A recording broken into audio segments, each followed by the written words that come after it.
All right, there we go. Welcome, everybody. We are live with Dr. Carolyn Dean here on achieveradio.com. So happy to have you with us here this evening. This Monday, I think we're at the end of February 2018, and just so happy to be with you once again, bringing such a dynamic body of content to you. And I have to tell you, I've been listening to a lot of radio shows and podcasts and different health things over the course of the last couple of years, but I think that this is one of the most informative, straightforward broadcasts that there is available, and you're going to get consistent, dynamic information for your health, for your vitality, for your well-being, not just for the physical body, but also for the emotional body and also for the spiritual body. And, hey, even for the chip body, you know, what's going on with all of your bodies. We're here to talk about it all. And we're going to be talking with Dr. Carolyn Dean, who is one of the most impressive, dynamic women, and I have had the pleasure of being in her presence for the last couple days. She is here to inspect her vast holdings and her huge operation here in North Carolina, and every time I spend time with her, it just reminds me once again that I want to grow up and be just like Dr. Dean. She is just such an amazing woman. She's generous. She's profoundly intelligent, very wise, very decisive, excellent businesswoman, among other things, of just being an incredible doctor and naturopath, and bringing her style of common sense and practicality to people. And every single person she touches, she makes a difference for. I watch it interactions all the time, and so happy to have her with us today. So if this is the first time you're tuning in, and according to what I'm seeing on my chat line, we've got some new listeners with us this evening. Hello, Julia. Hello, Dee Dee. Hello, Peggy. Hello, Chandra. Hello, Pat. All of our new listeners this evening, I just want to let you know you're in for an absolute treat to be here with Dr. Dean. So without a further ado, welcome, Dr. Carolyn Dean. Thank you, Ginny. I totally forgot about the children. Here I am in the room next door. I hope you can hear me. It's a little muty. A little muty. Okay. It's a little muffled. There you go. You're sounding a little more clear now. Yeah, I was moving around a little bit, so I will stay put. Yes, thank you. It has been great to be hanging out with Ginny. She's fully into the keto diet, and of course she's the recipe master and has been teaching me to do more than just add butter to everything to make it keto. So I'm happy for that. We're having fun. Okay, so I guess we have a lot to do today. I see Ginny's blog out there, and it's to end up the month of heart, to focus on the heart. So I'm just dialing up, Ginny's blog. The majority of children and adults in America take one or more dietary supplements every day, Ginny says, and you can find this at drcarolyndeanlive.com. Today's dietary supplements include vitamins, minerals, herbals, and botanicals, amino acids, enzymes, and many other products. Popular supplements include vitamins D and E, minerals like magnesium, calcium, potassium, iron, herbs such as echinacea and garlic, and specialty products like probiotics and fish oils. Yet by the time you finish reading this email, another 4 Americans will have had a heart attack, and 4 more will have had a stroke or heart failure. Heart attacks are the leading killer in developed countries. And then she goes on with more death statistics. Throughout the world, 171 million people have been diagnosed with diabetes, and over 500 million are clinically obese. As per the World Health Organization, obesity is a leading preventable cause of death worldwide, and authorities view it as one of the most serious public health problems of the 21st century. So as we conclude Heart Month with the 4th and final segment of our series on heart health, although we are by no means done with the discussion, over the month, we've talked about the health effects of unresolved emotional conflicts, the magnesium and mineral deficient heart, and this week we'll talk about an unrecognized threat to the heart, yeast overgrowth. So Ginny writes, yeast overgrowth, many would say, come on, you're pulling my leg.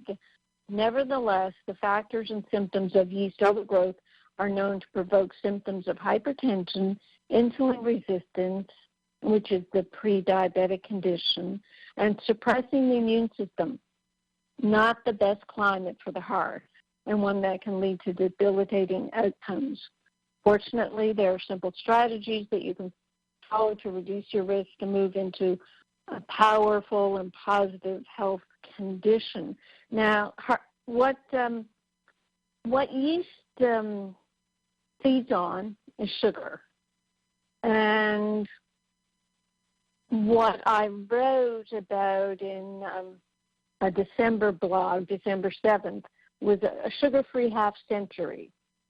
Now, what we know about sugar, we knew 50 years ago. So what I'm talking about sugar, we knew that 50 years ago. 50 years ago, the sugar industry was doing studies and found out that eating more than, and I don't know how much they said at the time, eating more than, let's say, 2 teaspoons of sugar a day was giving people symptoms of heart disease, leading to obesity, leading to heart disease, leading to diabetes. However, the sugar industry, as I say in an article that I mentioned in my blog, an article titled How the Sugar Industry Tried to Hide the Health Effects of Its Product 50 years ago. And the article begins, about 50 years ago, the sugar industry stopped funding research that began to show something they wanted to hide, that eating lots of sugar is linked to heart disease. Now, at the time, I don't know if they just figured, oh, it's insulin resistance. Maybe they really didn't have a lot of information on what was happening. I think it's because the sugar was feeding yeast in the intestines and causing yeast overgrowth, and then the toxins that yeast produces, and on. And I do write about this in my book, Reset the Yeast Connection. So this is the as Ginny said, that's the focus of what we want to highlight today. We're not going to spend a lot of time talking about it because you can read about it in the book, Reset the Yeast Connection, at drcarolyndeanlive.com. But it's really close to criminal what happened there. The sugar industry never admitted that sugar even caused weight gain. They just said it was lack of exercise. And the study that then recently came out, I think what somebody dug and found the initial reports and initial paperwork on that study 50 years ago, and they brought it out. And what did they do instead of blaming sugar for heart disease? The sugar industry shifted the blame to fat. And this is another article that you can read that's linked in this blog I wrote. And I say in my blog, what would have happened if doctors had been fed this information about sugar instead of being fed all the information by the drug reps to give drugs for all the symptoms of overuse of sugar or the symptoms of magnesium deficiency? What would have happened is we would have had a healthier population. And even to the extent of having healthier children, and I'll be soon going to my blog, Diet and Drugs Are the Problem, Not Guns. So, Ginny, what more would you like me to say about yeast? Well, I think one thing is that how it does kind of create that pre-diabetic or diabetic state because of the way that the sugar and the insulin work, and also talk a little bit about the the keto diet and also the detoxing off of that. Right, yeah, good point. Yes, because what we've recently gotten into is the ketogenic diet, where doctors who are working with diabetes and kidney disease and heart disease, but the focus was on obesity and diabetes, leading to then down the road the kidney disease and heart disease and eye problems and limb problems, lack of circulation in the limbs, all these things that came out of diabetes. And the ketogenic diet, they're finding that if people employ some intermittent fasting and the keto diet, what happens is you're reducing your carbs, increasing your fats, keeping your protein kind of moderate, but by reducing carbs, you stop your insulin from bombarding your cells to try to get rid of this sugar. When you eat sugar and carbs, insulin has to come out to push the sugar into cells. And it may push some of the sugar into cells, but the more insulin there is, because there's more sugar, this sugar just overloads the cells and they shut down. They're not going to accept anymore, no matter how much insulin you bombard them with. And that excess sugar goes into creating fat. And a lot of the fat is around the belly, so it's the belly fat.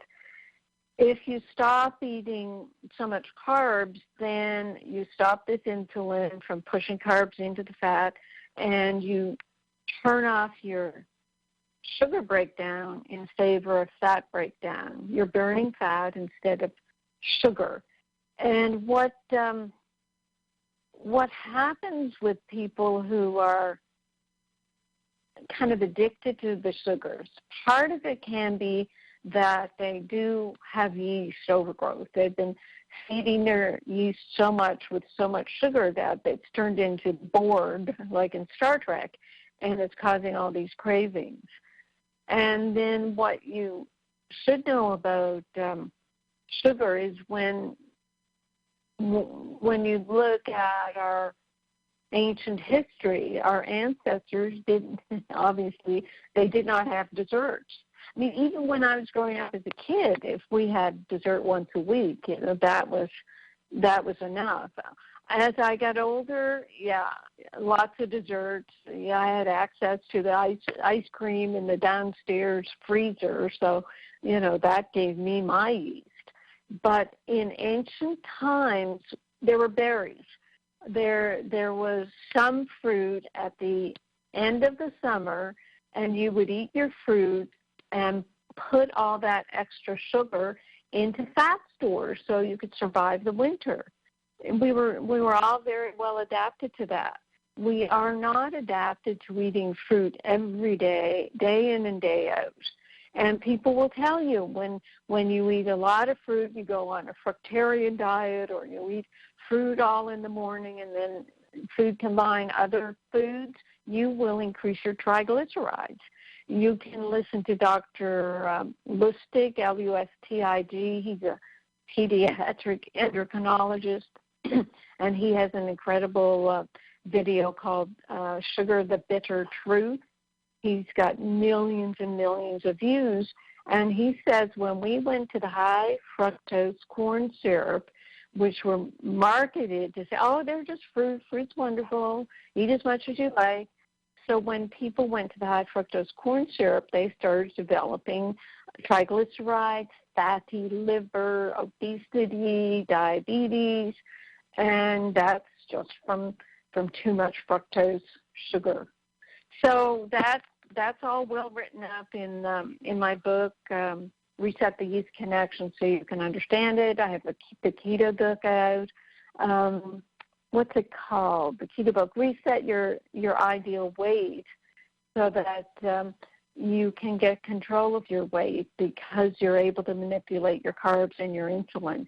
And what all the current nutritional researchers that are saying now is that if you can keep your insulin down and balanced, then you're not going to create weight gain. You're going to prevent yourself from getting this metabolic syndrome where you have the weight and the blood pressure and the heart disease and the diabetes. So it really is a good diet, the ketogenic diet, in order to balance your weight, your insulin, and your health.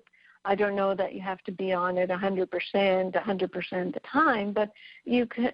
When you see the logic of it, then you'll be able to improve your health. I know Greg here is saying that on the ketogenic diet, his incredible brain is even more incredible and more clear.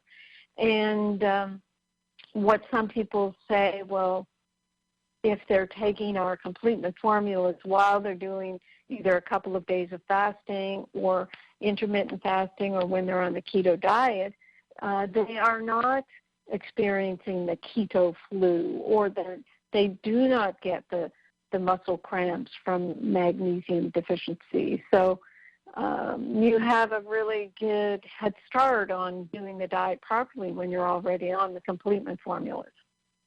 So how's that, Ginny? That was perfect. Perfect in every way. Mm-hmm.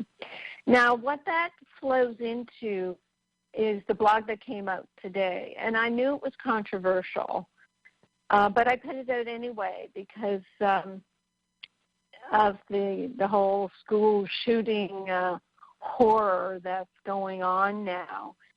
I just got very concerned that the focus is on the guns, and yes, guns are dangerous, and they hurt people, and kids should not have guns. But I don't believe that taking all the guns out of the hands of citizens is going to help us, because the criminals will have the guns.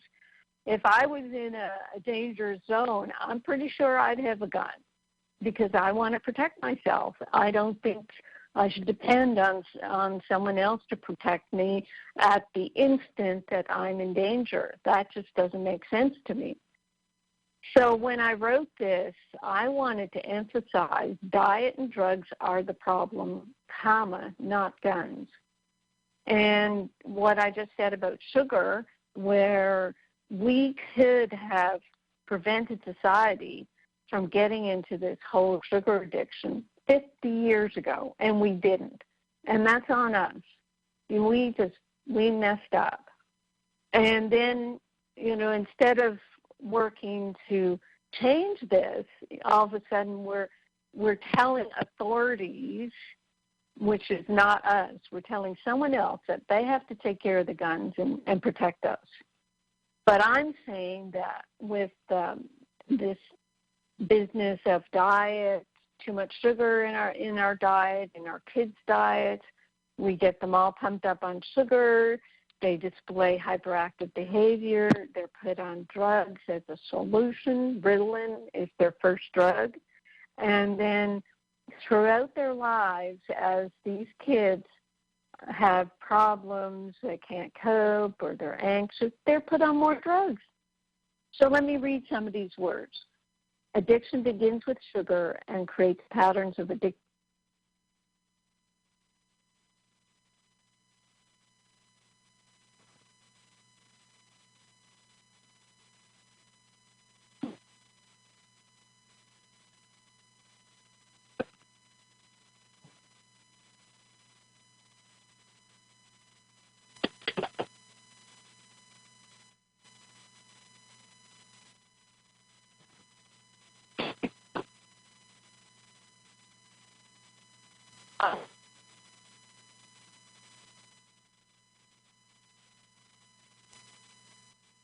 All right, everybody, hang in there.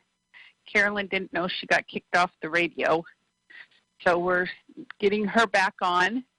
Getting her back on. Here, let's see. She should be back in just a second. And I'll let her know where she was speaking, and then she can go back to where she stopped, and we'll have her pick up and keep going. Yes, but we actually had an encounter today with a teacher who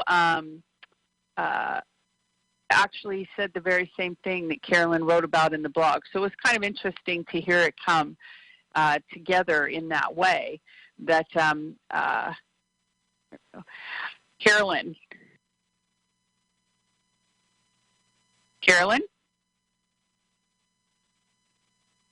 Okay. Well, I see you're there. I'm here. But okay, very good. Yeah. Okay, keep going. You said, so let me share these words with you, and then you got cut off. Oh, what a shame. Yes, in The Diet and Drugs Are the Problem, Not Guns. That's on drcarolyndean.com. If you join my newsletter, you'll have received this in your inbox. So the problem with sugar is that it is addictive.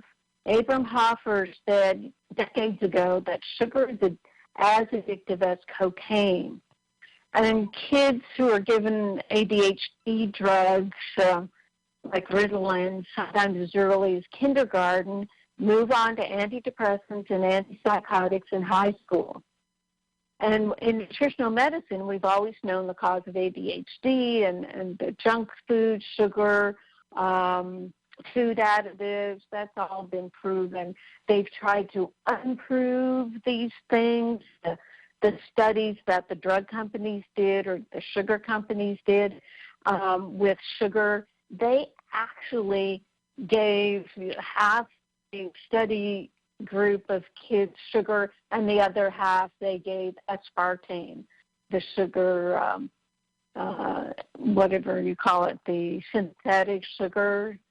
And we know aspartame now is a neurotoxin. So they were comparing apples and apples and saying that, well, sugar wasn't as bad as the placebo or something like that. So they gave sugar a pass. Anyway, what I wrote in a sugar book that I never did publish because the Sugar Institute came after me, I wrote about Dr.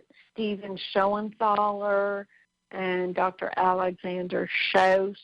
They both did research, diet research in children for 30 years, and they did millions of kids. They did lunch programs in New York schools. They did juvenile detention centers. They did prisons. And they found that every time they cut back on sugar in the programs, the behavior improved, their ability in math and their school performance all improved. I mean, it's over and over again they proved this. Barbara Griggs in Food Factor says research has established that the hyperactive baby of today is likely to grow up into tomorrow's problem child, delinquent, dropout, junkie, or even criminal. So on and on, this research has proven over again, but we've never gone there. We just let these kids have their bad behavior, and then we drug them.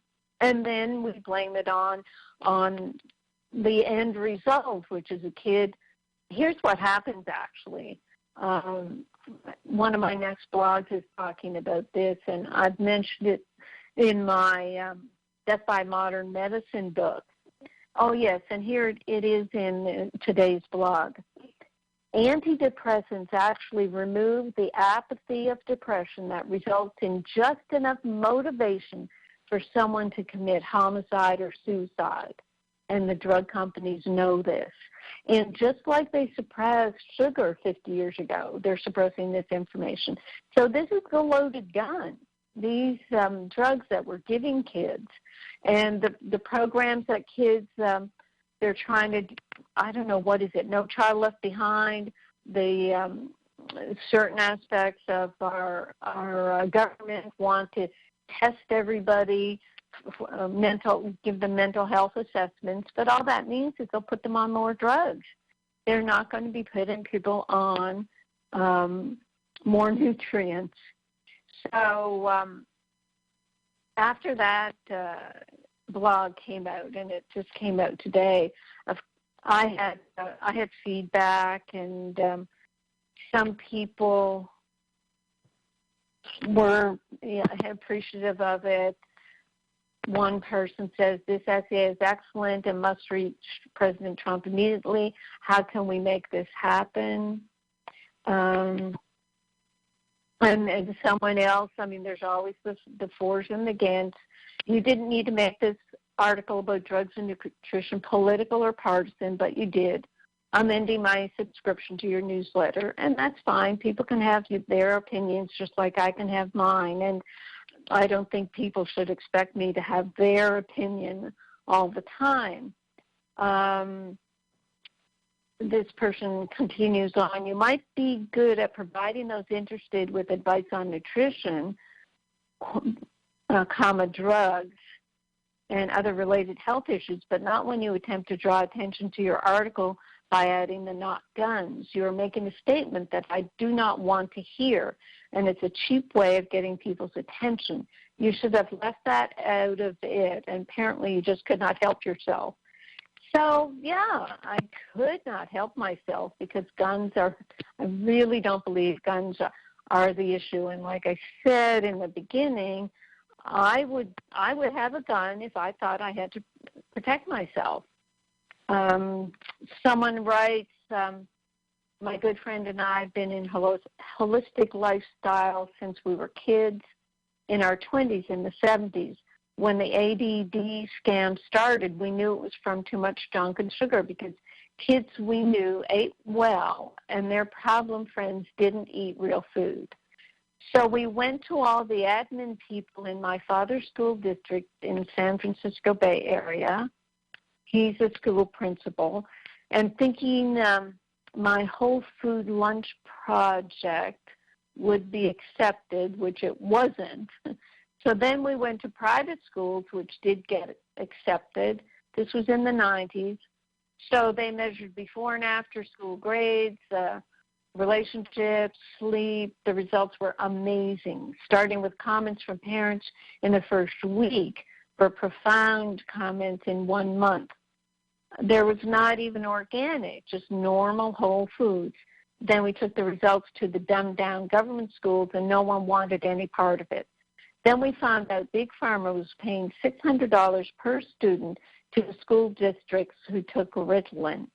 As we all know, it's always about the money with profits over people, et cetera, et cetera. And she talks about her grandfather being a homeopath, et cetera. So she was, I guess it's in her genes.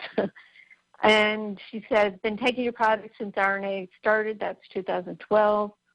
I even met Bob when he went to San Francisco in 2012. I've read most of your ebooks, etc. And my father told me when I graduated from high school, honey schools, never something or other. I'm sorry, I can't. There was a word missing there, Marilyn. But there's a comment from someone who knows how much these studies have shown the benefits of diet and the problems with the drugs. And I mean, I just can't help myself when I'm going to be blaming the drugs and diet and not so much blaming the guns. It's in the hands of these kids who, as I said, they're depressed, they're anxious, they're not socialized properly. They take these antidepressants. It removes their apathy enough that they will follow through on their homicidal or suicidal tendencies. So, Ginny, I mean, what do you think? I don't like, making people mad at me because I've introduced a topic that they don't like, but at the same time, it's my common sense approach. Let's get the kids healthier and not just remove the guns from everybody, knowing full well the criminals will still have the guns. What do you think, Ginny? Well, I was just commenting while you were disconnected there for a minute that we actually had lunch with a teacher who had taught in the elementary schools, and her opening statement about the Florida shooting was that it's a result And it is a tsunami effect of the years of medicating kids that started back in the 80s when she was first teaching. And, she agreed with you wholeheartedly. And I think teachers are the ones that really would weigh in very aggressively on this similar topic. They deal with it, and they are on the front lines every day. And, I know that people do want gun legislation, and I understand that. And it's not to say, it's just to say go even beyond what you think is an obvious solution, because what are you going to do, people, when you get all the gun legislation you want and they're still shooting each other up and, having this same issue? This is not going to go away until they get their heads on straight. And this is because, again, of the medications, as you pointed out. And Carolyn, Nancy typed in and said, I loved your blog today, Carolyn. You are right on. I feel the same way and want to, quote, unquote, shout at the TV when I hear all these reports. It's so frustrating when one understands more about the body. And Julia even said, I love Dr. Dean's point about addiction. So I think you do have a lot of fans on your side, and especially people who understand the long-term effects of doping people up, just so that they can be in some kind of herd behavior in a classroom. Yeah. Yeah, it's a frightening situation, and something I think is going to be done. It's finally come to a huge, horrible head, and something will be done about it. And I hope it's a solution, not more splitting of society. On opposite sides of the fence. We do have to get together, because it is children we're talking about. And the blog I was writing today, kind of a follow-up, a Lancet study over in the UK, they did some analysis of antidepressant use, and they say, well, these drugs work. More people should be taking them. And they're saying that the average age of depression is now at 14 instead of 20 years ago it was at age 45. So I think Bob would chime in and say, well, these kids they're in their chip bodies, they're on sugar, they're getting all hyperactive, and they're put on drugs. So we're creating this depression that starts in our teens, and it's not for lack of antidepressants, but that is the solution of these brilliant scientists and medical persons are just saying, take more drugs. And why do you keep using a solution that hasn't been working? And when they make the statement about, well, these drugs are working, we should use more of them. Well, when you look at the details of the study, they work a little better than placebo. They're not even working 50% of the time. When do you go for a solution that you could toss a coin and half the time it won't even work? Because when you give an antidepressant, some people it works maybe, and 50% it doesn't.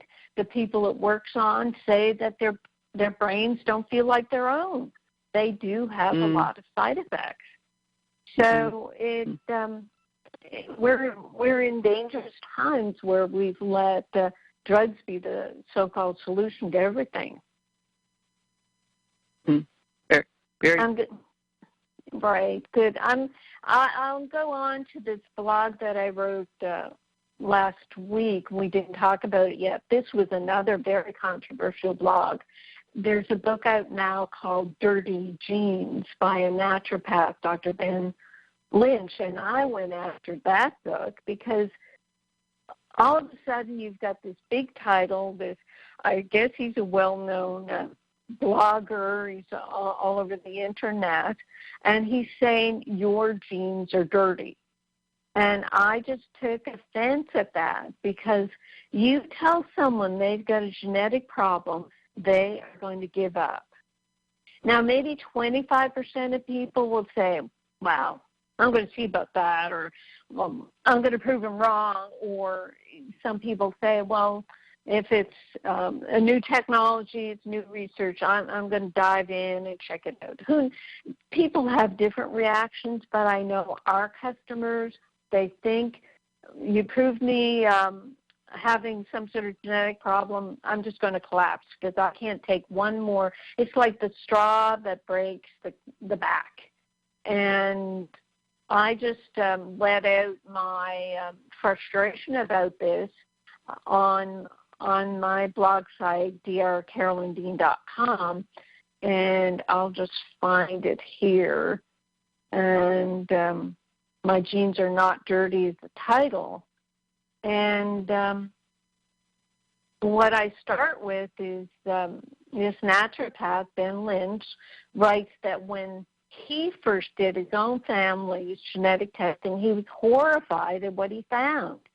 Now Lynch is horrifying the thousands of people who read his book as they seek reasons why they feel so ill. I've been criticizing the widespread use of individual genetic testing since the practice began, but now I have more ammunition after reading Lynch's book. See, Lynch is a naturopath, so he's into lifestyle modification because he's a naturopath. So what he does then through the rest of the book, he explains all the problems about these single nucleotide polymorphisms and that everybody has them, and you could have 1,000 of them, but everybody has them. But all of a sudden they're trying to say, well, if you have this one, you could have all these health problems, and maybe they have some supporting data, but they haven't had enough clinical trials on looking at what happens when you tell people this and give them something to do about it. And there's really nothing to do about it except what naturopaths have been doing forever, which is telling people to eat right, sleep right, exercise, and think right, think happy thoughts. And it's the diet and taking some good nutrients that change your genes' behaviors. And it just struck me finally where he's just giving lifestyle information. There's nothing new. Is that the title of the book was just, one of these fancy titles, the sexy title to try to get people interested without going into it even on the title page, if you could say. Dirty genes are due to a dirty environment. Clean up your environment and get healthy. Because what we started to get was emails from people saying, I'm glad to hear that about the dirty genes being more of an environmental problem. She said, I'm relieving some of the stress that unnecessary and inaccurate testing is causing. To see what happens with this gene testing, 23andMe, and I have not had it done. I don't want to have it done. I don't want to put in my brain that I have, a couple dozen things wrong with me because I'm taking as good a care of my health as I can. I don't want the extra negative conflict in my brain, because when I study total biology, that says unresolved conflict is the worst thing that you can have in your life that leads to physical symptoms. Someone else, I love the way you think. You are an educated physician who knows that genes do not determine our future, that we have access to resources to ensure a healthy life. Thank you for all you do. Someone else, thank you. As one that didn't get the best news on my 23andMe, I will admit I was and have been devastated. I did get the Dirty Gene book, and although I have not yet completed it, it's just too much. Thank you for stepping in and speaking about this. And someone else wrote a lengthy email. This was one of our customers, and she was so devastated that I called her. I called her on the phone because her practitioner that did the test said, well, there's something wrong with your chloride absorption or processing. She couldn't really tell me. And when she saw that Remag was a magnesium chloride, she said, oh, you better stop taking that. And so the woman stopped taking the Remag and then went back to all her horrible, she said, severe cramping in her back, ribs, stomach, upper and lower back, legs, and hands. Pains in her back were so bad she thought she might be having kidney failure because her doctor just made it speculative, some of the things that these doctors tell you, because there's 100 pages of testing. This woman said in one area they said to stop this nutrient, another they said you better take this nutrient. So she said, I'm sorry that I subjected myself to the genetic testing, and I'm definitely trying to put it out of my mind and just get my diet cleaned back up and get back to exercising and get out of this depressed funk. So it goes on. And I said this decades ago in my practice when people would say, well, should I get this testing or not? And I would always say, will the testing that you get change what you're doing in your present health protocol? Will it make a difference? Will it make you want to have some surgery or make you want to get more testing? Or if you've already done as much as you want to do, like the BRCA testing for the cancer breast gene, will it make you want to have your breast removed? This is where I think the focus on this genetic testing, that's what got the most play the past few years is having double mastectomy if you have an abnormal genetic test.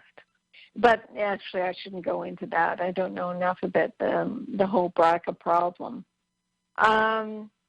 So she just ends up saying, if I could choose again, I would not allow the genetic testing.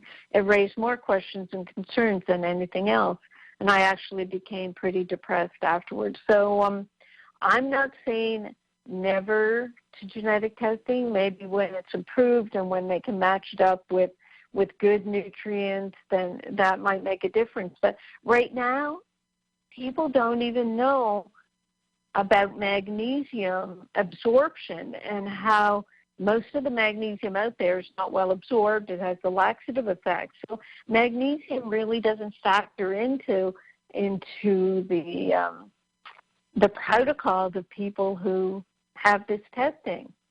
And there were a lot of emails about the Dirty Genes book, and someone found that it helped her make lifestyle changes. Another person was very disappointed in me about not supporting Dr. Lynch's work. And I just said, I'm sorry you feel this way.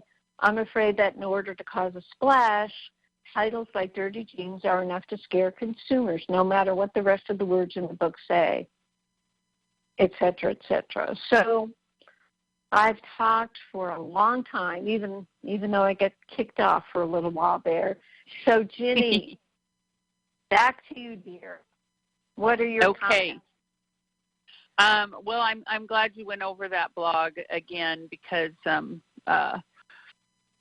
it's important to have the clarity about what you were speaking about, and people do have a tendency to just overreact, and we know that. Another thing is that Ron wanted to type in to your previous comment, Carolyn, about the drugs in the schools. I taught high school. Imagine facing some students who were on prescription drugs, street drugs, energy drinks, and sugar from a chocolate bar.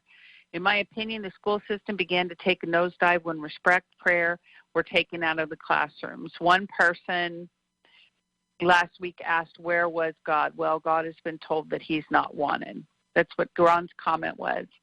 And Nancy also commented and said, I also like the Dirty Genes blog because you provide us with more grounded thinking and perspective and bring a potentially wandering mind right back to center and answer questions too. Thank you so much. So very good. Very good. Thank you, Nancy, for your thoughtful comments today. Okay, let's do this. 602-666-6027 is the phone number to call and talk to Dr. Dean this evening, and I think a couple people do want to talk to Carolyn, and I don't blame you. I love talking to her, too. She's got, as we've all pointed out, a great practical approach, and she's very cut to the chase and just, give you the most basic information that you can work with in order to improve your health. 602-666-6027 is that number. Then when you do call that number, you've got to hit *5 on your keypad. *5 is going to raise your hand and let me know you have a question or comment, and then I will put you on the phone with her. So if you're on the line now, you've got to hit *5 on your keypad and let me know that you have a question or comment. And if I don't see you call in pretty soon, we'll go on because I know several people have emailed tonight and asked questions about how they can talk to you. So we'll try to encourage them to call in and take this opportunity to speak to you, Carolyn. Let's see, anything else? Those are some power-packed blogs, though. That's pretty awesome. I know.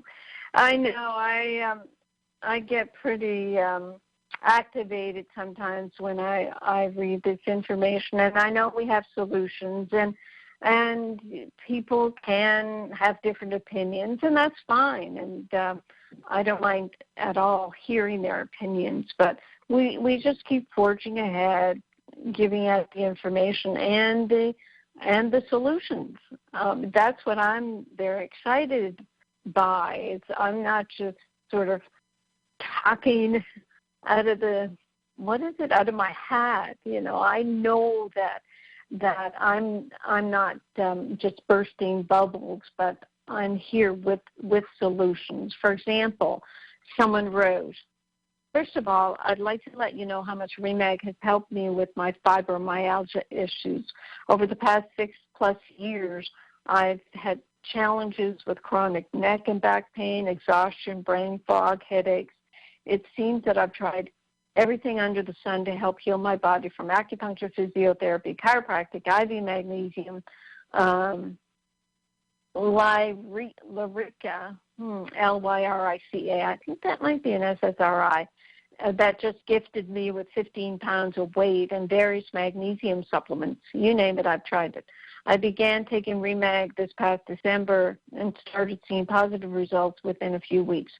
Although the pain is still present, it has diminished in intensity, and my mind feels clearer, my energy level has increased. I've started exercising again and feel optimistic about my healing process. Many thanks. So that's someone, just it's December. It's not even at the 3-month mark, because when you begin the products, it takes you a few weeks to get up to therapeutic level. So that's awesome. This person is going to keep feeling better and better. Someone with I have the label here on this email, yeast toxicity. And she says, last weekend I consumed approximately 30 grams of sugar.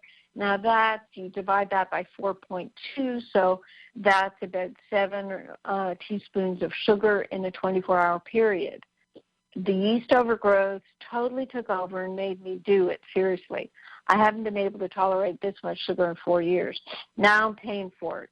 Severely coated tongue, extreme fatigue, so dehydrated, even with the sea salt water, always cold, but this has worsened tremendously in the last week, so bad that I shiver.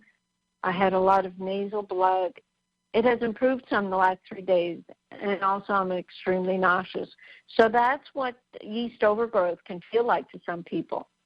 I'm taking, now she says 8 teaspoons of REMAG and Remite daily. That sounds pretty high.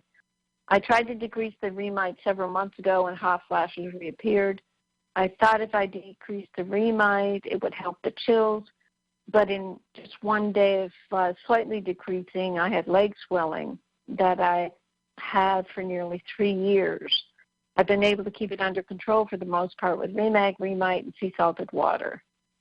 I also struggle with fast magnesium burn-off, and she's been taking the MagFoss homeopathic, and it has helped slightly. For 5 months, had muscle weakness, severe soreness, improves maybe 75% when I apply Remag lotion and Remag directly. I do this in the morning and evening. Unfortunately, it only lasts for 45 minutes. Are the symptoms I previously mentioned all from yeast die-off, etc.? I do take Prescript Assist and Grown by Nature vitamin C. So I said it definitely feels like yeast detox. Read my yeast book, follow the advice for someone who's too toxic to detox. You are not alone. Slowly adding bentonite, plain psyllium, and then the yeast diet, etc., as described in the book, is the way to sneak up on those nasty critters. Read the book and send in your questions. Now, what I think is happening here, if this person is so sensitive to the 7 teaspoons of sugar that her yeast blew up that much, then she has chronic yeast overgrowth, and that's probably what's eating up her magnesium and Remag and Remite and making her require so much. So if she does a whole yeast detox, then she's going to take down her toxic burden and get herself back on track. And we find this over and over again. And people who listen into the show will know that we will say, if you get into the completement formulas for a few months, then you might start finding your body is going through a yeast die-off. As your immune system is supported in its structure and function, one of its functions is to kill off organisms, one of them being yeast. So as the yeast are dying off, you'll get that coated tongue, you'll get dehydrated, you can get skin rashes, and you can feel yucky. And you may call up customer service or email and say, I'm feeling worse. Why is that? I'm supposed to be feeling healthier. We say, oh, that's okay. It just maybe shows the yeast is at the stage where your body's ready to take care of it. You read the yeast book, Reset the Yeast Connection, understand what's going on, continue on the completement formulas, but then go on the yeast protocol, and boom, bada boom, bada boom, as Ginny would say. We really find that we're following kind of a layering of what's going on with people. They're showing their deficiencies. We improve those with the minerals, and then their immune system kicks in, and they're working on their yeast. It's really quite remarkable. Right, Ginny? Yes, it is. It's very remarkable and fun. And it's also fun when new people find us. And tonight we've got a new caller, Carolyn. I believe she's a new caller from area code 646. And I'm going to put her on the phone. Just hang in there. Oh, well, we've got a couple minutes before the top of the hour. So let's get some phone calls in, and then we'll move into the next hour. How does that sound? Okay, great. Okay. All right, area code 646, you're on the line with Dr. Dean. Oh, hello. Is this Dr. Dean? Yes, speaking. What's your first name? Oh, hello, Dr. Dean. This is Julia. How are you today? Fine, thank you. Julia, we're a few minutes to the top of the hour, so maybe if you tell me your question and then you stay with us for a couple of minutes, when we'll get into it in the second hour, okay? Okay. Yes, my question, I had also emailed it to you. I'm having a hard time tolerating the Remag. I have extreme sensitivities. I'm a super slow drug metabolizer, so I am a very extreme type. I was trying to go up 5 drops a day, and that was too much for me. It really affects my mood. I get irritability. Almost feels like I'm being over-methylated in a way. So I really needed some help, some coaching help for how should I know that I'm increasing at a good rate? Like, how should it be making me feel? Because I took 34 drops this morning, and it gave me some mood issues. It gave me some agitation and a little bit of irritability. But it also made me very exhausted because of the magnesium sort of sedating effect. So to me, that sort of tells me that I shouldn't go up a level, that maybe I should try to level off a little bit more. But I guess I'm just trying to get a feel. I haven't found my rhythm yet for increasing, because I need to get on a good amount of it in order to get off gabapentin. Okay, that's the perfect place to take a break. We've got about 2 minutes, Julia. So just hang in there, and we'll be right back live with Dr. Carolyn Dean here on Achieve Radio. Hour 2 coming right up. We'll be back with Hour 2 of Live with Dr. Carolyn Dean, along with host Ginny Gunther, after this brief station break.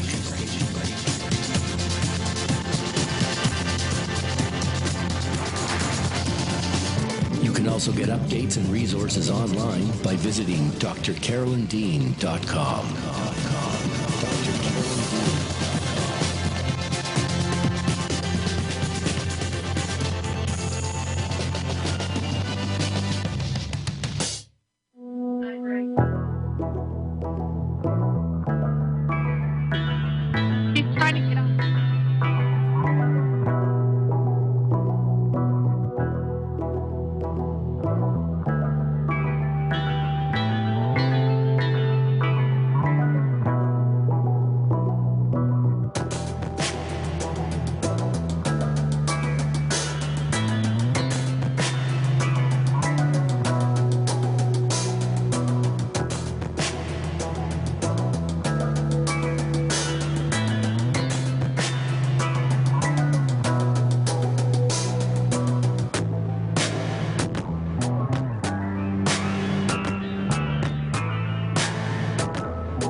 Everybody, welcome back. Hour 2 of Live with Dr. Carolyn Dean here on AchieveRadio.com. And thank you for those who are listening live and also those who have subscribed to the podcast.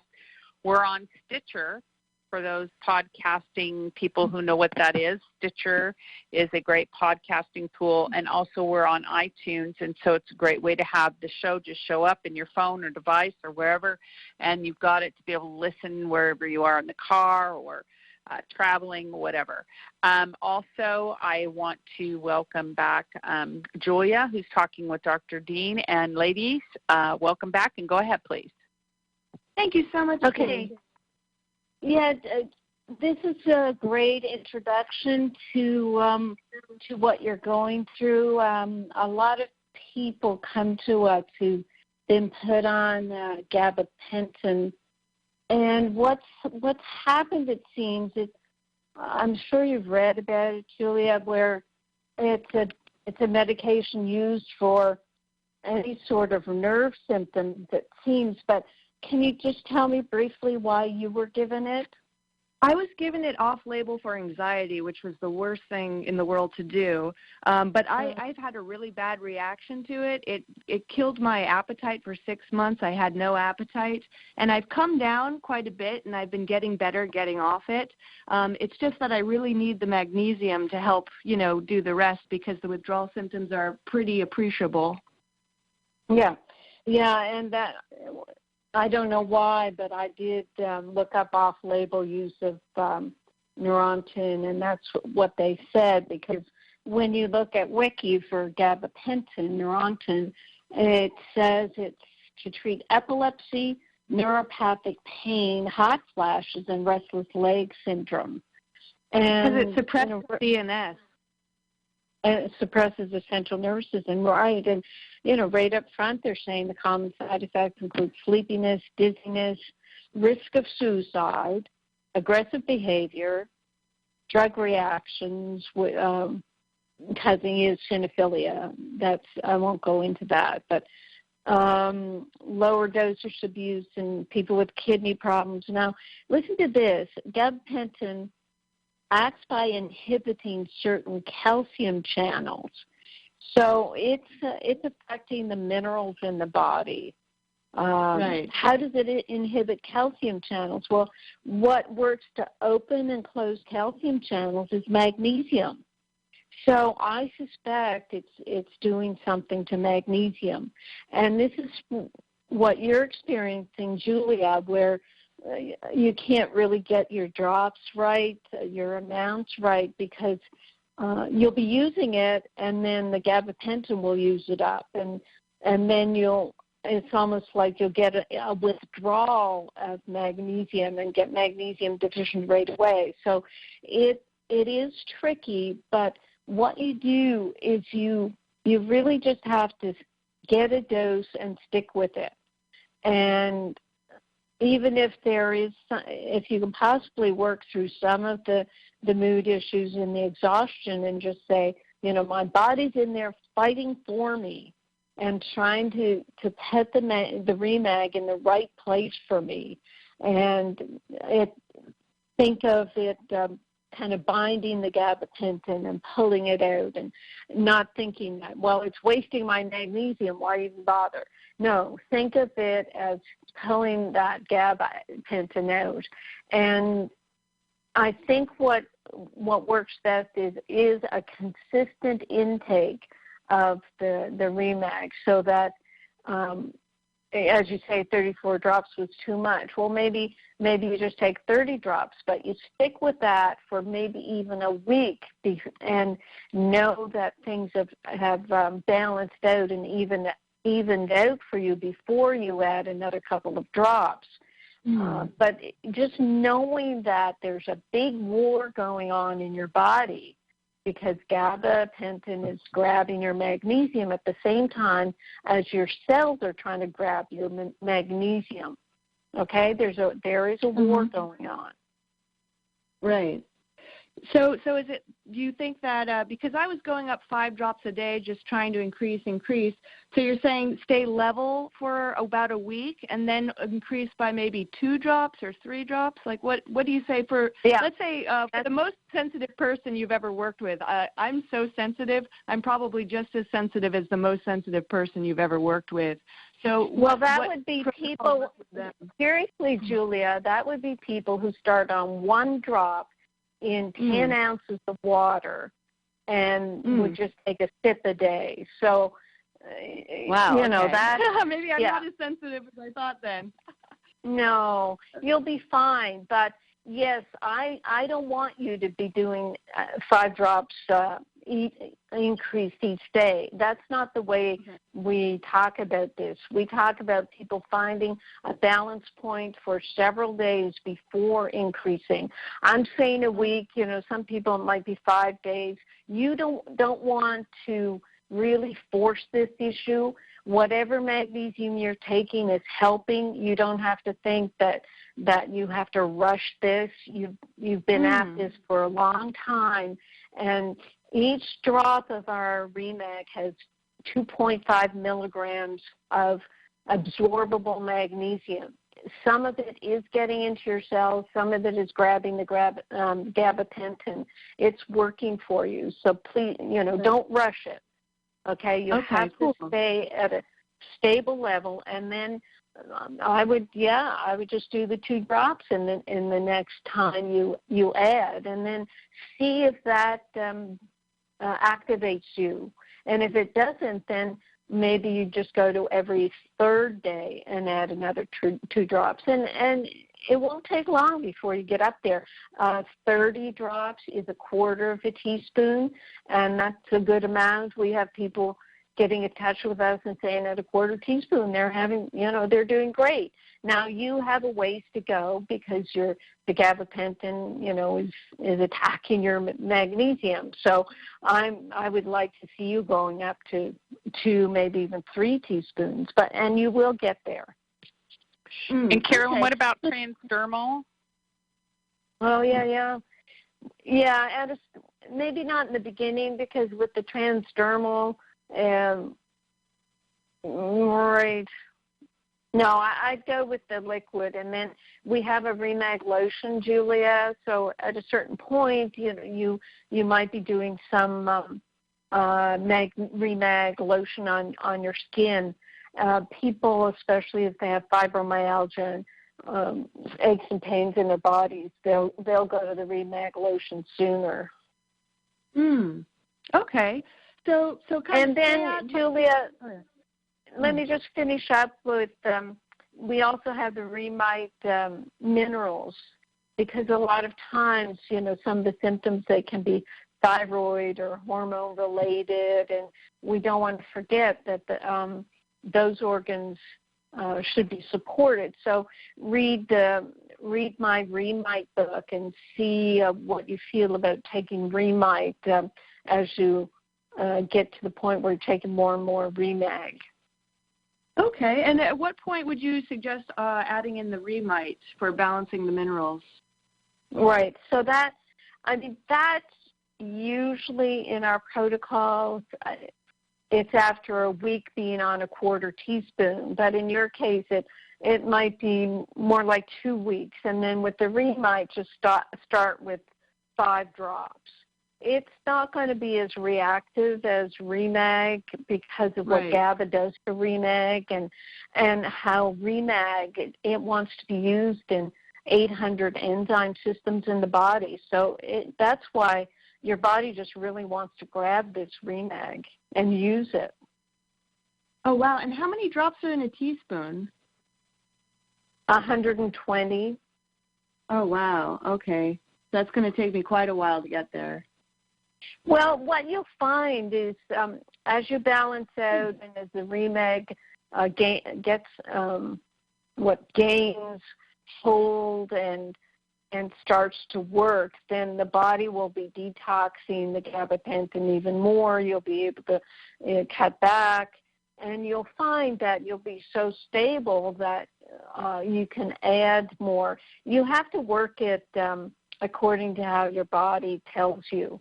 If you add 5 drops and you don't even feel any different, but you actually feel better, you say, okay, well, maybe I can add 5 drops in 2 days instead of 3. And then, well, that was okay. So then you go to your original dosing of adding 5 drops every day. But just know, Dr. Dean, yeah. Oh, so sorry to interrupt you. Just tell me, in your words, when do I know I've gone too far? Like when is my signal that I need to go back and I need to slow down with this process? Well, you know what you felt, and moody, irritability, and all that.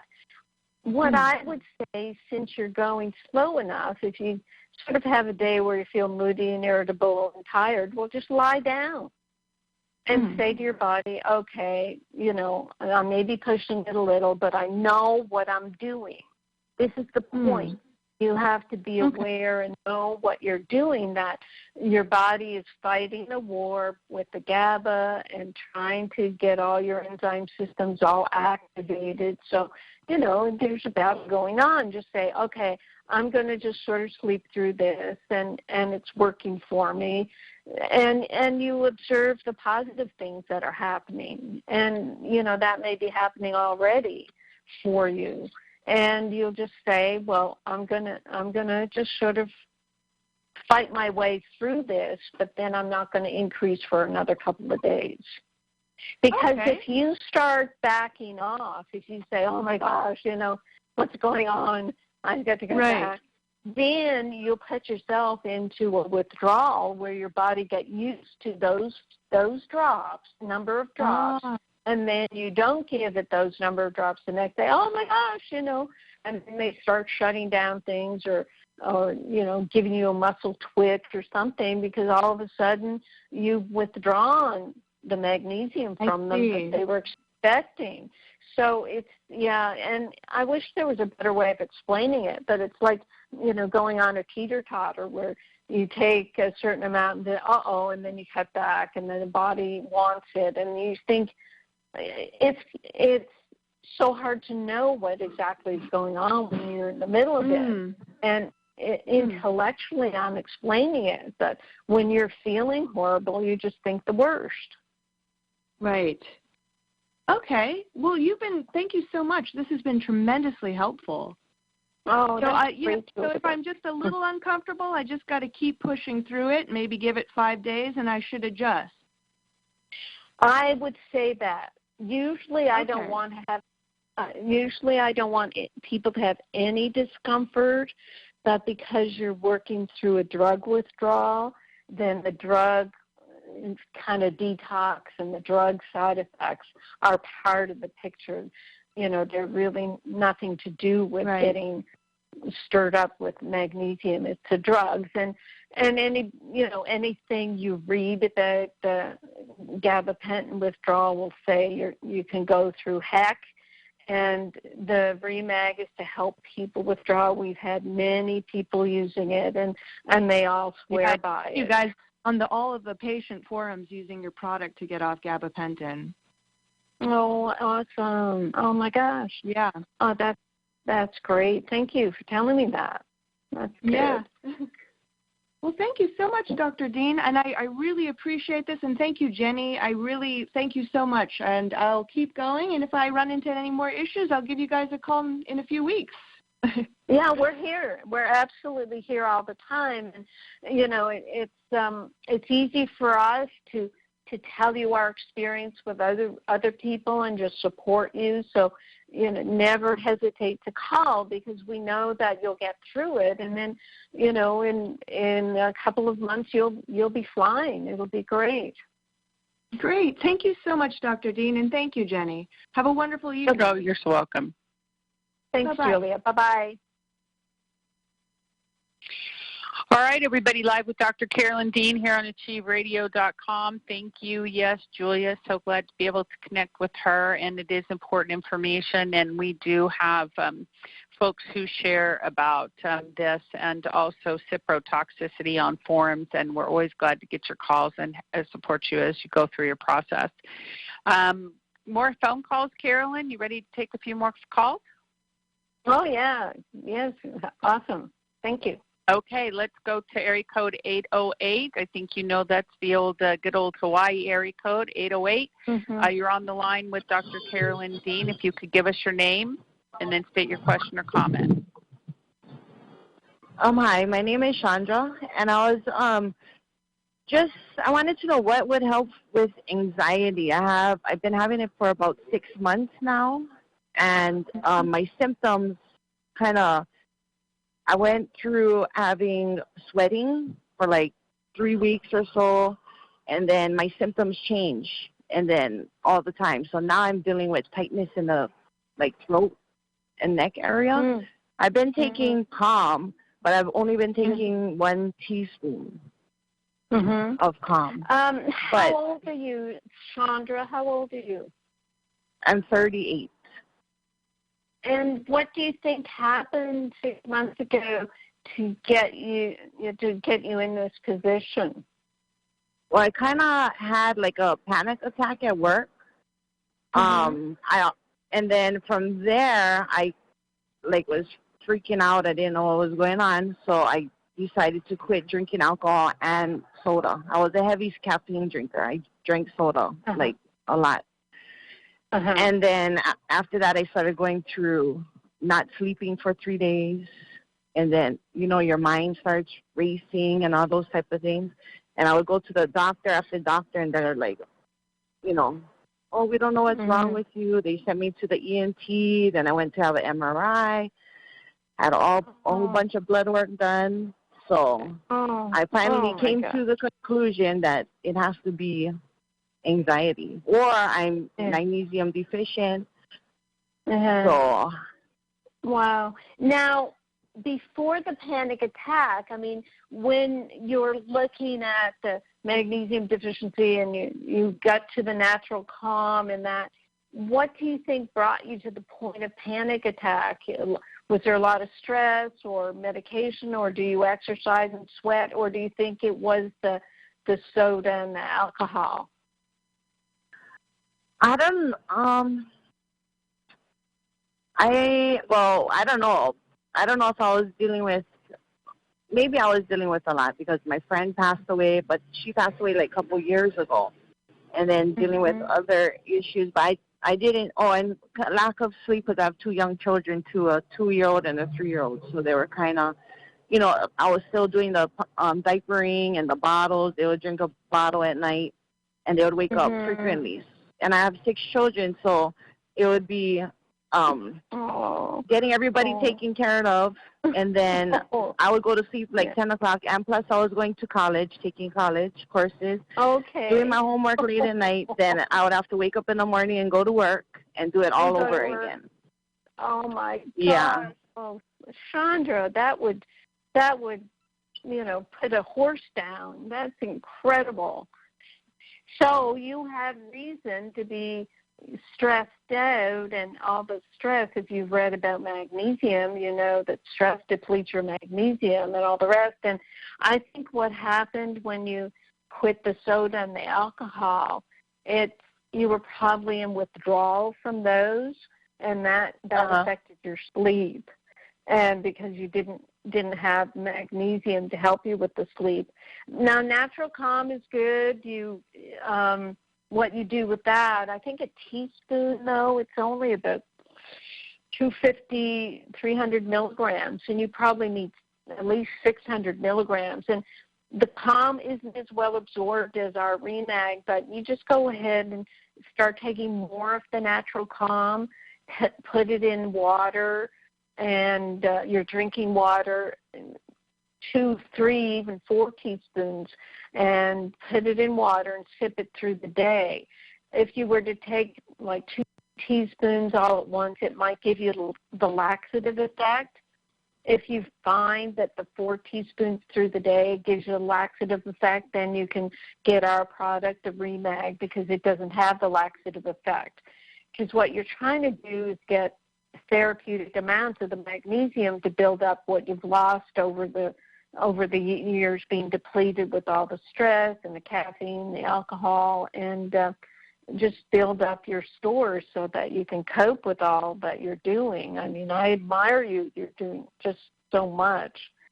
And then the other thing that can build up with sugar and a carbohydrate-type diet is yeast overgrowth, and also the thyroid. When you have one child, the thyroid can get a bit depleted, but with 6 children, you really have to look to your thyroid. And for that, we have our Remite multiple mineral. There's 12 minerals in Remite, and 9 of them support the thyroid. So if you have time to read my Remag book and my Remite book, they're at my website, drcarolyndeanlive.com.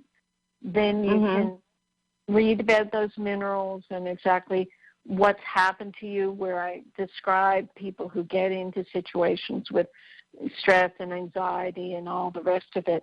See, someone age 38, the sweating and all these symptoms, they're all anxiety symptoms, but they might start to try and tell you, oh, well, maybe you're going through perimenopause or your hormones are out of balance and all this stuff. But basically, you're deficient in minerals, and that does affect your hormones and all your different organs, including your adrenal glands, which then go into this panic mode. So for us, it's pretty understandable. A lot of people go through this, and doctors still don't know about it. But you'll read about our Remag and Remite, drcarolyndeanlive.com. Get all your information. Email us or call us at customer service if you have questions. But you'll get through this, and I wish I could say to you, get help. Get someone to take on half of your workload because you are overworked. But at least the minerals will support the structure and function of your body. Okay? Okay, thank you so much, Dr. Dean. Okay. Thank you for calling in. Bye-bye. Thank you. Bye-bye. Bye, Sandra. Excellent. Wow. Wonderful, wonderful. Yeah, my gosh, goodness gracious. That makes me grateful for my life. That's a lot of work. Yeah. Yeah, we support you, Chandra. Mm-hmm. Absolutely. All right, area code 321, Cocoa, Florida. You're on the line with Dr. Dean. If you could give us your name and then state your question or comment. Hi, good evening. This is Lori. Couple of things.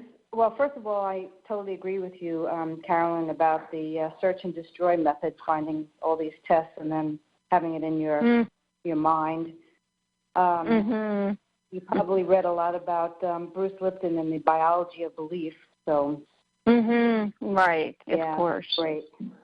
So I'm not into testing either, and I certainly didn't want to go to endocrinologist to have them put me on any type of thyroid medication. My hair and eyelashes were falling out. So I went and I did some studying, and I took me 4 magnesiums before I found Remag, and a lot of selenium and iodine and B2 and B3, and they started growing back. And so I started taking the Remite, and I noticed that there wasn't as much B2 and B3 as well as the iodine, and so I'm concerned that I just started seeing my hair come back, start falling a little bit more than normal. So what's a girl to do? Well, okay, so what you're saying is you get the Remag, but then you were taking other sources of selenium, iodine, B2, and B3. Our Remite does have iodine and selenium, but we don't go high-dose iodine. We stay with the RDA, but the way our minerals are made, being stabilized ionic, they're fully absorbed. So with the full absorption over time, they're going to be enough for the body. What I'm concerned about when people take higher amounts of iodine is that it pushes the thyroid hormones too fast. And it may work in the beginning, but then down the road, you've got the metabolites at the top of the chain, an overload of metabolites at the top of the chain, and then you don't have the copper, boron, molybdenum, and zinc and all that, which we do have in Remite. So the way I constructed Remite was to have all the minerals in the right proportions so that you wouldn't throw the whole chain of events off balance. And with the B2 and B3, we have that in our Realign. Are you looking at our Realign? I did take Realign, and I'm used to having a higher amount and more B's in a complex. So sure. And the reason why I don't do that is because I put together the Realign B's to be all either methylated or food-based. And when you look at the RDA for the B's, it's way less than even I use. What happened in the just the evolution of dietary supplements is doctors would use, first of all, they used food-based vitamins, and mostly vitamins. We're talking about B's. So they used food-based B's. And then when they could construct them synthetically, they said, oh, well, this molecule looks like the natural one. Let's use it. But they didn't realize it had a different, what they call, it had a different rotation. It would revolve to the left instead of the right. So anyway, they were using synthetics, and the body really doesn't understand this a synthetic. It doesn't accept a synthetic as well as it does a natural unless you use really high doses, and then you force it. So instead of forcing it with synthetics, I use methylated bees, which are the downstream product of metabolized bees and food-based bees. So that's the difference. It's using low potency. And when you take a Realign, you do get a bit of change in color of your urine, so you know you're being kind of saturated with them and you're losing some in your urine. So that's the difference. And, you know, when we look at a B complex and say 50, 100, oh, yeah, that's good. But it really is all for show. Doctors got to the point in the nutritional community of using intravenous bees because they didn't see the bees working, and that really forced something. So it's just the mentality of higher is better. But so that's the reason. Okay. So since I'm 65 and I have great health, and especially now that I've been the Remag, I tell all my clients about it. It was fabulous, and the Remite. I was just concerned because I did notice some of my hair. I don't have any symptoms other than I haven't been able to lose like 5 pounds, and I know that might not be a lot for other people, but my body is, you know, I eat pristine, and I just can't seem to get those 5 pounds off. Well, have you looked at the keto diet that I've been talking about lately with Ginny? What do you think of that? Yeah, I've been doing that for over a year and a half. Oh. And I do intermittent fasting as well. Yeah.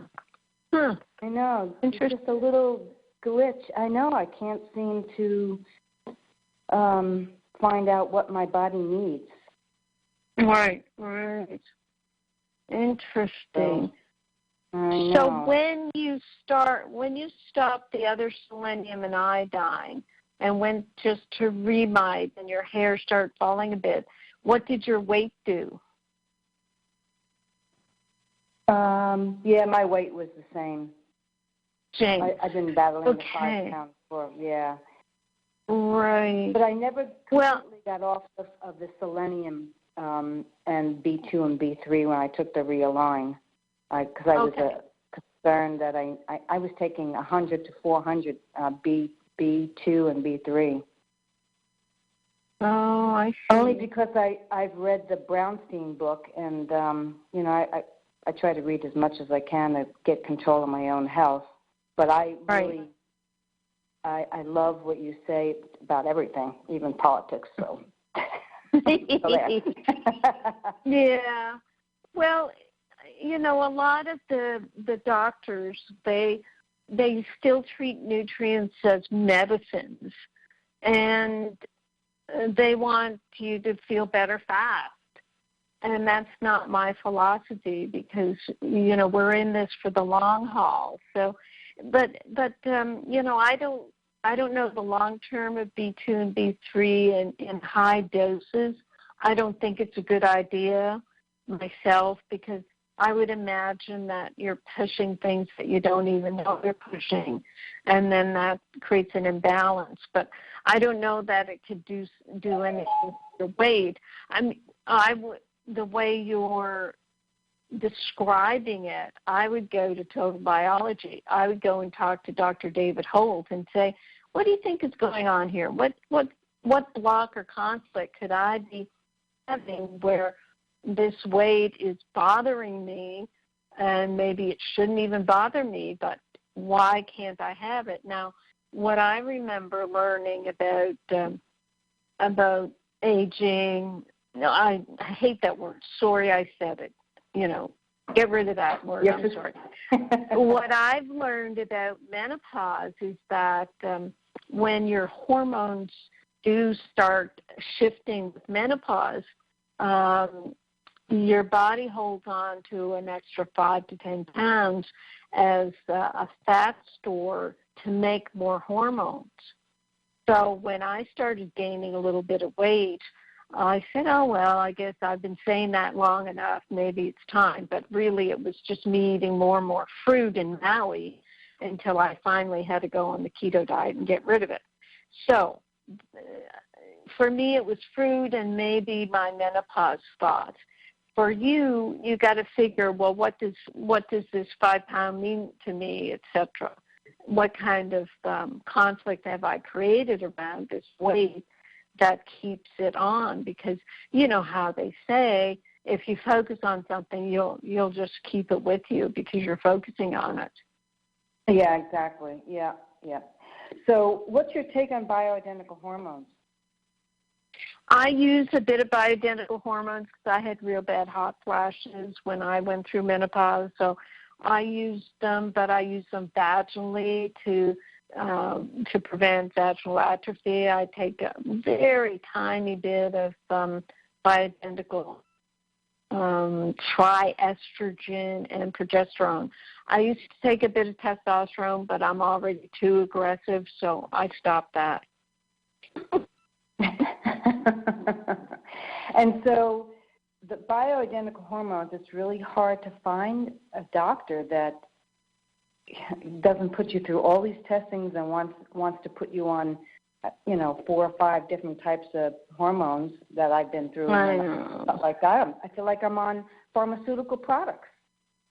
I know, and I don't know. I don't have an answer for that because the FDA keeps trying to shut down bioidentical hormones. I'm afraid you just have to keep searching and find someone, but don't give up. There are people out there doing it. Yeah.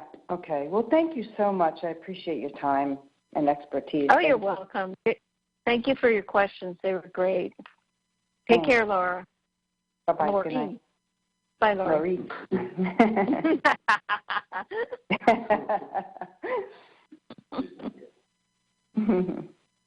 Okay, excellent. Yes, that was wonderful. Wonderful contributions this evening from our glorious callers. Yes, beautiful Lori people. Sounds so young and so just calm and, laid back. It's cool. It's wonderful having these awesome people. Yeah, okay. It's very, very fun. Okay, let's go out to California, area code 916. 916, you're on the line with Dr. Dean. If you could give us your name and then state your question or comment. Oh, hi, this is Marilyn, the one that you read my email to you, Dr. Dean. And I was just going to comment on the lady that just said with the bioidentical hormones. I had a compound pharmacist make something for me. Now, I had to get a prescription from a doctor, a gynecologist, but he sent it over, and then I got what I wanted, and it was great. So just a thought. I just want to share that because that worked for me. And and that's a good. Yeah, it's a good point, Marilyn, because sometimes you go to a gynecologist and they know so little about bioidentical or compound pharmacists. You have to do all the research and kind of find out what you want, even find a compound pharmacist first and find out what doctors are prescribing these bioidentical hormones and kind of do all the research and then go with that information to a doctor and say, this is what I'd like. Yeah, that's exactly what because I did some research on something I needed, and I went to the compound pharmacist. He says, oh, yeah, Dr. So-and-so is the one we work with, and he'll write a prescription for you.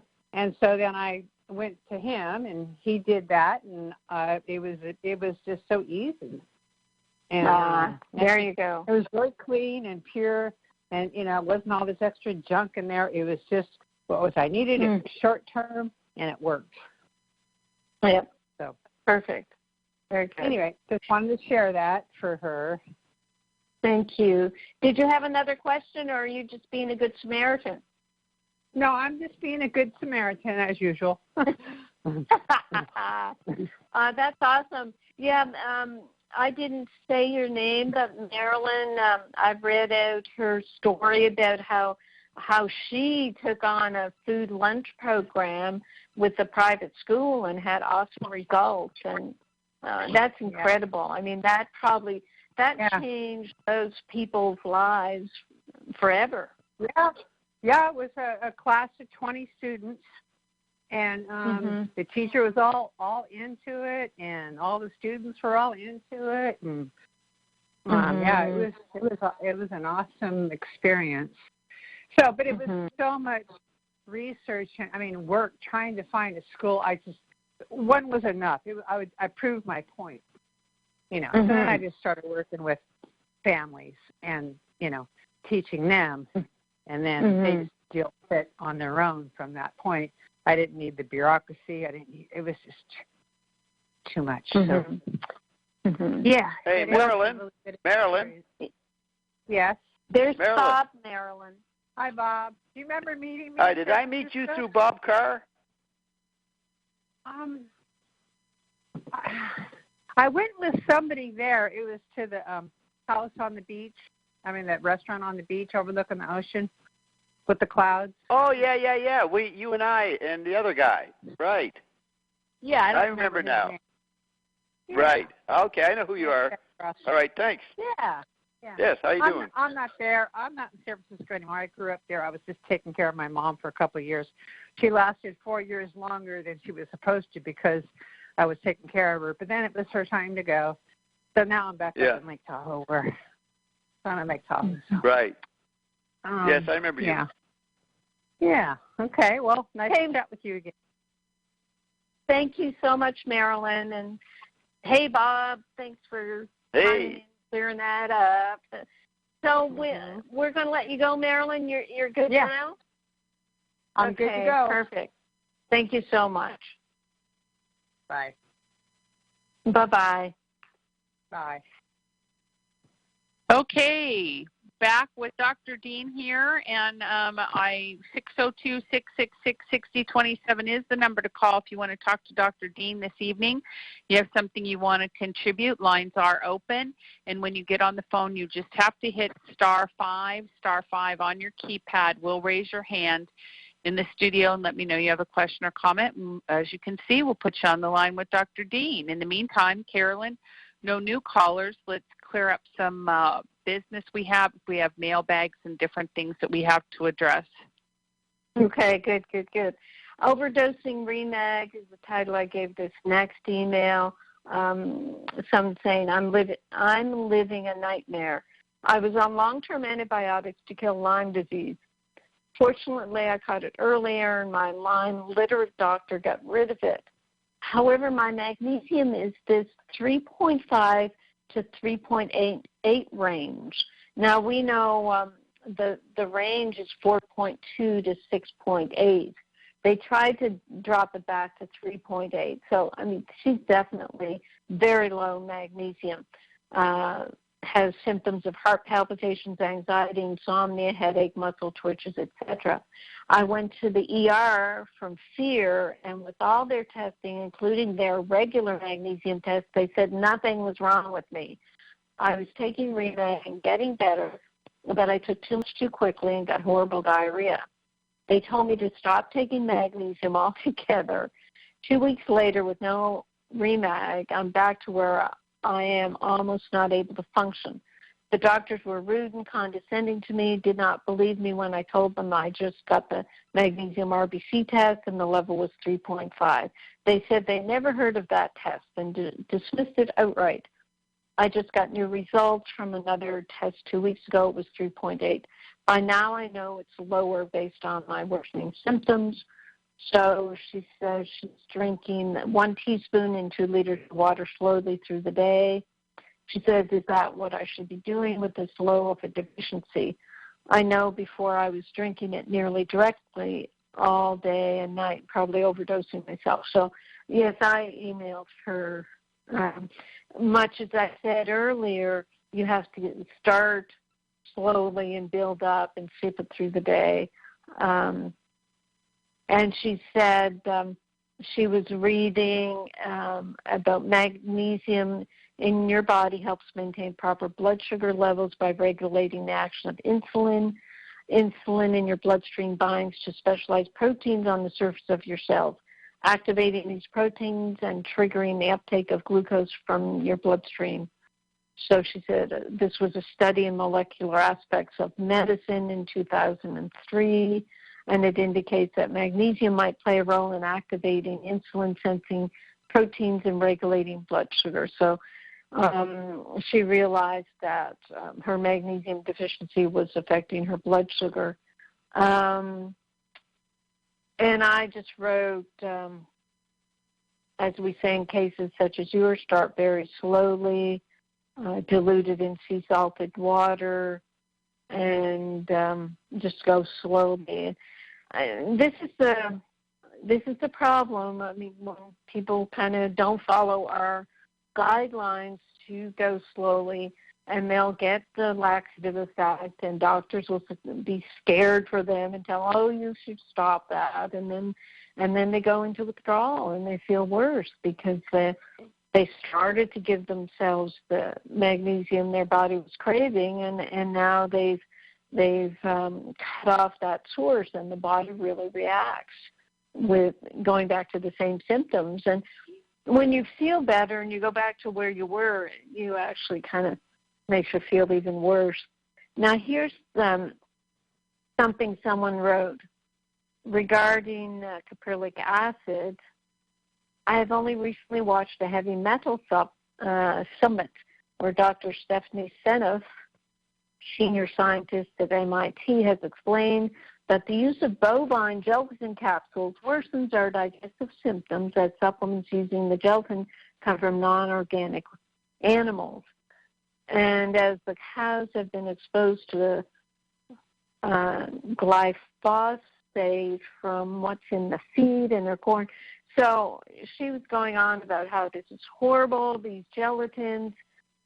She wanted me to know about it, and I guess she was taking a caprylic acid in a capsule, and, she couldn't do that anymore. I just said, well, get caprylic acid in a tablet form.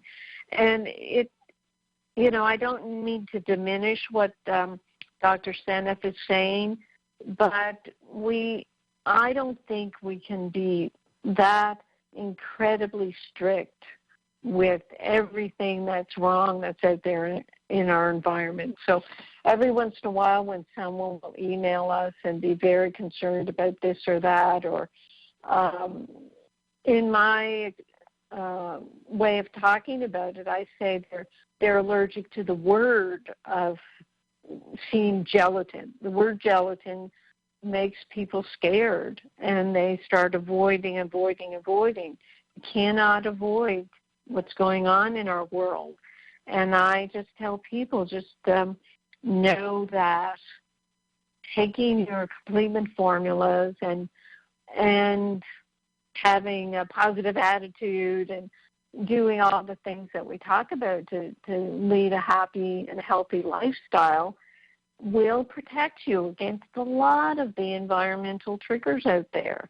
And people will tell us they are less allergic, they're less scared, they're just feeling that they're able to cope, they're feeling more responsible for their health. They're not running to doctors all the time. And as I was mentioning earlier, you can be more in charge of your body, and learning how to do the drops, the Remag and drop form, and just stay on a good plateau like Julia.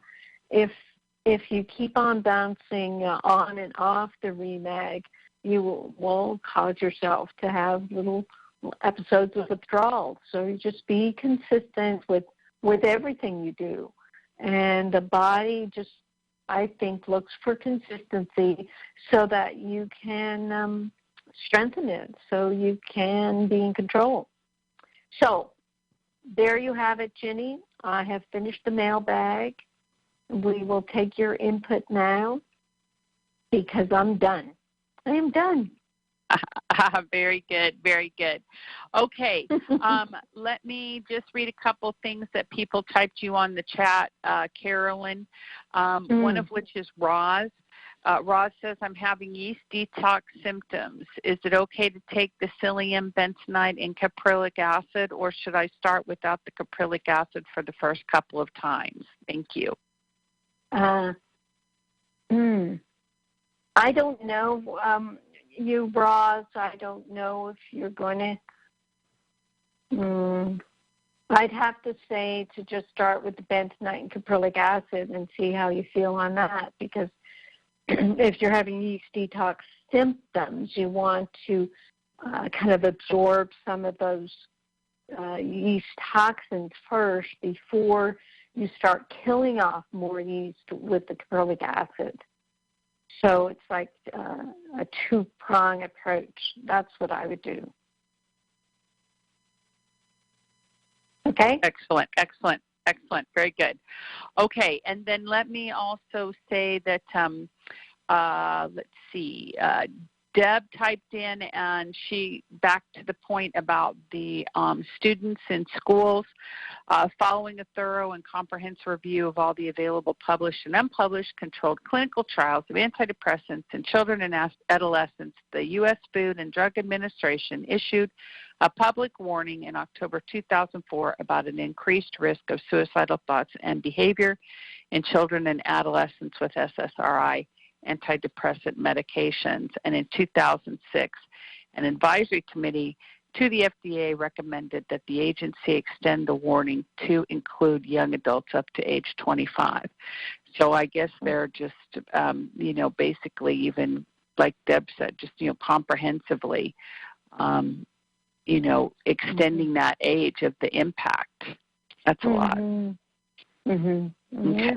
So they know it, 2004. Yeah, that's 14 they've known it years for a long ago. time. They know this, but it just hasn't gotten through to anybody. Right. How many SSRI commercials are there on the TV? And when kids grow up on all these commercials, they do think, if I take a drug, it will help me. And yet it does the opposite. Right. Very good. Very good. Okay, we have a caller, area code 321. 321, you're on the line with Dr. Carolyn Dean. If you could give us your name and then state your question or comment. Hi, my name is William. And, hi, William. Hi. Thank you so much for everything you do. I have a question about drinking, specifically water. So we drink mostly RO water, and I know that it's unstable and all that, but we do put the minerals, the remite in there, and also that's what we put the magnesium in, and we consume about 1 liter of that a day. We put in a teaspoon of magnesium, the remite, and then the remag, and then the remite we do about 3/4 of a teaspoon. Right. So my question. What about the sea salt? What about the sea salt, William? Are you putting that in? No, I'm not, but I use it liberally on the food. Okay. So I probably. And what? Go ahead. No, you finish up before I come after you. Oh, okay. Let me get my tennis shoes on. Yeah. We're thinking about getting a Berkey and getting off the RO water. And I was just wondering what your thoughts are. And yeah, that's it, kind of. Okay. Well, I remember being on radio shows where they would sell the Berkey filter. Doesn't that just take out everything? No, I mean, you have to get an add-on filter to get rid of the fluoride. But I don't think they take everything out, but I'm not that sure. Yeah. The RO takes everything, though. Right. It's so funny, William. Right now, looked up at the top of my screen. I'm traveling, and Bob writes an email. How do I put the sea salt in my water? He's been living for a week without sea salted water, so I just don't know what to say. So I'll tell you how to do it while I'm telling Bob. Which salt is it? Which salt is it? It's the one on the window shelf in one of the little on one of the little plates on the window shelf. Right, and I tried to put that on my popcorn. It's all bulky and wet. I know. It's a new type of salt. Yeah. Okay. Thank you. I'll get back to you, Bob. I'll do a personal consult with you. So. Thank you. Okay, couple of things, William. What's going on with most water filters is in order to take out the chemicals and all, they do end up taking out minerals because minerals are, they're not tiny. They're big molecules. And reverse osmosis water, the RO water, that does take out everything. And in order to put back what the water should naturally have, I really do recommend sea salt. Sea salt dissolved water is a whole different ball of wax than just putting sea salt on your food. It really is. You'll see the difference. Number two, just consuming a liter a day is probably not enough. I really do recommend to try to get to your body weight, cut that in half, and drink that many ounces. A liter, 32 ounces, that means you're only 64 pounds. So I'm sure you don't weigh 64 pounds. So you're not getting enough water. Why you need all that water is to work with the minerals that you're taking. Minerals want to be inside the cells, and they pull water in after them. Or if you drink enough water, they want to pull the minerals in. They just work hand in glove. And like I said, I don't know enough about the Berkey water, but if you do the sea salt and you're doing the maintenance amounts of the Remag and Remite, if you're in good health, that is the maintenance amount. Heaven forbid you should have any extra stress or anything, then you just increase that amount. So that's kind of my water lecture. Oh, yes, I'm sorry, Bob. Yeah, it's a quarter teaspoon, although I did take the measuring spoons away with me. You'll have to look in the drawer to find a quarter teaspoon. It's a quarter teaspoon in one of our big glasses. And you don't shake it in. You take the quarter teaspoon measure and you dip it in you open the sea salt container, you dip the spoon in, you level it off, and you put the whole thing in your water. Okay, Bob? Very good. Very good, yes. Very good, very good. William, I cannot give you those specific directions. I don't know where you keep your salt, but you know what I'm talking about. Okay? Right. And I do, the liter is just what I used with I put the minerals and the Remag in there. But I drink a lot more than that. Okay, so what I want you to do, is put the sea salt in all your drinking water. Yes, I understand then. Okay. So should I put that in, should I put the sea salt in with the Remag and the Remite in my liter? Yes. Yes, I and would also do that. in the other water too? I would do that, yes, definitely. And that way you're going to be getting about a teaspoon of sea salt a day, which is kind of the RDA of sodium anyway. We use Redmond. Okay. We use Redmond salt, if you're familiar. Yeah, that seems to. Yeah, Redmond's, it does have a pink color to it, so I know it's not really refined to a white process stage, so I'm pretty sure Redmond's will have some minerals in it, so that's okay with me. What do you we're open to suggestions as far as salt or anything, really? Well, I rotate. Luckily, I live in Maui, and I can get a nice copper-colored sea salt. Right now, the one Bob talked about is a gray salt, and they say it's some whoop-de-doo salt. I haven't noticed a difference, but it's good to rotate salts. There's a lot out there now, and you have to be careful because it's a big market now, and people are just throwing anything on the market. So just do a little research, and you try different salts. And some people say that they feel different on different salts. Okay. All right. Well, that's kind of all the questions I had. And again, thank you so much. You are awesome. Oh, thank you, William, and thank you, William's wife, for getting healthy and being an inspiration, I'm sure, to everybody around you. Oh, thank you. Okay. Bye-bye now. And we're good, Ginny. We're up to the top of the hour. We are up to the top of the hour, and we're saying goodbye. Thank you, everybody. Thank you for a great show. Thank you once again, Carolyn. You are amazing. Thanks, Ginny. Thanks, Bob. Thanks, Bill. And thanks, audience. Till next time, so long, and thanks for all the fish. AchieveRadio.com. Psychic radio, holistic radio, spiritual radio. This is AchieveRadio.com. Follow us on Twitter at twitter.com/AchieveRadio. Psychic radio, holistic radio, spiritual radio. This is AchieveRadio.com.